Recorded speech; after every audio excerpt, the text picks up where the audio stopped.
Back to our channel. ఈరోజు అయితే ఇది మా ఫస్ట్ వ్లాగ్ అనమాట. ఈరోజు మేము నైట్ డిన్నర్లో చపాతీస్లోకి బెండకాయ టమాటా కర్రీ అయితే చేసేసుకుంటున్నాము. బెండకాయ టమాటా కర్రీ ఎలా చేయాలో చూపించేస్తాను చూడండి. ఫస్ట్ అయితే స్టవ్ ఆన్ చేసేసుకొని ప్యాన్ పెట్టేసుకుందాం. ప్యాన్ పెట్టేసుకున్న తర్వాత కొంచెం హీట్ అయిన తర్వాత ఒక కర్రీకి సరిపడా ఆయిల్ వేసేసుకుందాం. ఆయిల్ కొంచెం హీట్ అయిన తర్వాత పోపు వేసేసుకుందాం. పోపు దినుసులు ఉంటారు కదా, అవి వేసేసుకుందాం. అవి వేసేసుకున్న తర్వాత కొంచెం గోల్డెన్ బ్రౌన్ కలర్లోకి వచ్చిన తర్వాత చిల్లీస్, ఆనియన్ వేసేసుకొని అవి కూడా కొంచెం లైట్గా గోల్డెన్ బ్రౌన్ కలర్లోకి వచ్చేసిన తర్వాత కొంచెం కరివేపాకు వేసేసుకొని మొత్తం కొంచెం బ్రౌన్ కలర్లోకి వచ్చేసే వరకు ఫ్రై చేసేసుకుందాం.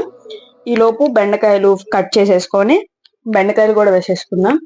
బెండకాయలు ఇవన్నీ కొంచెం మగ్గడానికి టైం పడుతుంది. ఈ బెండకాయలు ఇవన్నీ మగ్గేలో టమాటాస్ అవి కట్ చేసేసుకుందాం.